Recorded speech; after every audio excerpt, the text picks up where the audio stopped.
couple days ago, maybe yesterday, that I'm just going to have freshman congressmen on because I can't listen to the weasels in Washington anymore. I mean, you know, a lot of them are good and everything, blah, blah, blah, but I just stopped listening to them. So I thought, why not just pick the apple from the tree? Let's go for the freshman class in Congress before, you know, before their soul is taken from them in the middle of the night by their party. We have a Republican congressman now, John Fleming in Louisiana, who called during the show. Now, John, you're either a new watcher of this show and, you know, or the dumbest man in America, or you've watched this show and you're like, no, I agree with those things. But one way or another, we're going to find out. Are you ready? Great. Yeah, thank you, Glenn. Okay. Well, thanks for having me on this evening, and let me say parenthetically, congratulations on your new show. Thank you. I'm already a big fan of yours. All right. It's not going to help you, because if you're a weasel, I'm going to nail you to the wall. All right, so here, Congressman, let me just first ask you this. This might be the shortest interview ever done on television. Did you vote for the stimulus bill? I did not vote for the stimulus bill, no, sir. 1 point for the congressman. All right. Well, I'm gonna talk to you about a few principles here, and then if you agree with at least 7 out of these 9 principles, then we can have a conversation. All right. These are the principles that I think the majority of Americans agree with. That America is a good place. Do you think America's a pretty good place, or are we just were the founding fathers racist that just, you know, enslaved everybody? Glenn, I think America is the best country in the world and always has been since its founding. And I'm very disturbed, I think, like you are, with those who have the hate America mentality, who keep moving the bar up. All right. So, yes, I love America. Okay. Well, you don't have to go all the way to the, you know, freedom fry thing, but that's all right. Okay, here's the next one. I believe in God and He's the center of my life.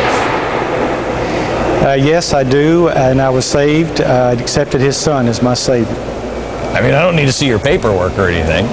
I must try to be a better, more honest person today than I was yesterday.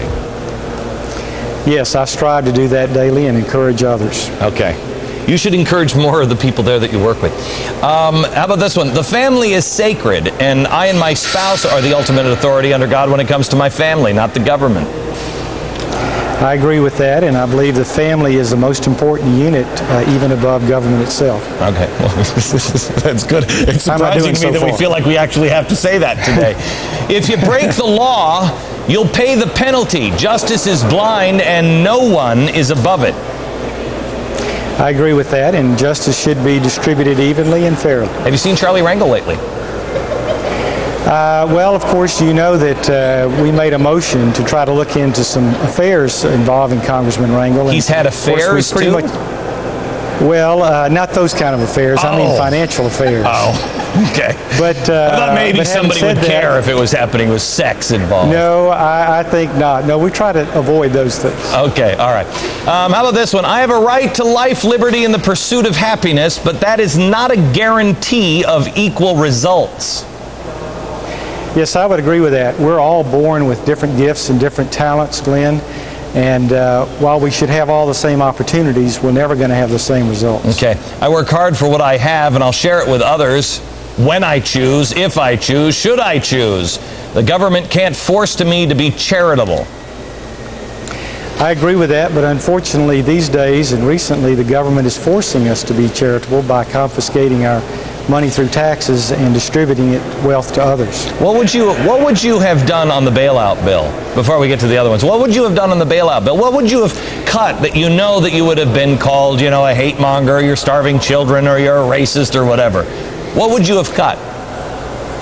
Well, as far as the bailout is concerned, I was against the bailout, but I was not in Congress when it was passed. I mean the stimulus, sorry. Oh, the stimulus package, I think the emphasis should have been, 3/4 of it should have been on tax cuts, especially for those who pay taxes, on small businesses. The effect would have been immediate. And I think that... hang on just a second. Especially for those who pay taxes, or only for the... You can't give a tax cut to people who aren't paying taxes. Well, you can. It's called welfare.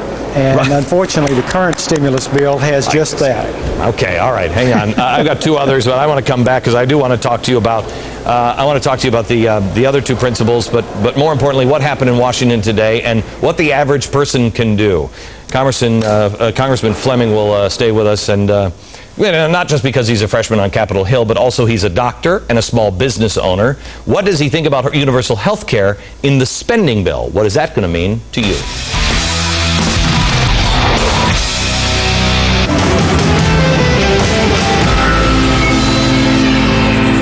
Glenn Beck is brought to you by Gold Line International. Call 1-866-GOLD-LINE.